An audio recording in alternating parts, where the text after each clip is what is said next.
அப்போ இந்த ஒரு ஃபுல் சர்க்கிளை கட் பண்ணி கீழே ஹாஸ்பிரேட் அடிச்சு அப்படி ஏற்றுனீங்கன்னா இப்படி தான் இருக்கும். சர்க்கிளில் கட் பண்ணணும் ஃபஸ்ட்டு. இப்போ நெட்டை ஹாஃபாக ஃபோல்ட் பண்ணிவிடுங்க. இதை திரும்பி 1 more half. நம்ம சர்க்கிள் எப்படி கட் பண்ணுவோம் அந்த மாதிரி 2 சர்க்கிளாக இப்போ கட் பண்ணிக்கலாம்.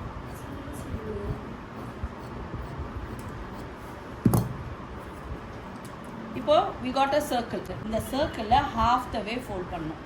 கீழே இருந்து ஒரு 4 inches விட்டுட்டு இந்த பீஸை இப்படி கொண்டு வர இப்படி அண்ட் இந்த பீஸை ஓகே தென் மேலே இருக்க பீஸை இந்த ஒரு சர்க்கிளில் நம்ம ஸ்கர்ட் இங்கே ரெடி பண்ணி வச்சுருக்கோமா, இந்த ஸ்கர்ட்டோட வேஸ்ட்டில் நான் இதை அட்டாச் பண்ணிடுவேன். ஃப்ளோ பாருங்கள் ஒரே ஒன்று தான் இருக்கா. வேஸ்ட்டில் இந்த ஸ்கர்ட் எப்படி அட்டாச் பண்ணி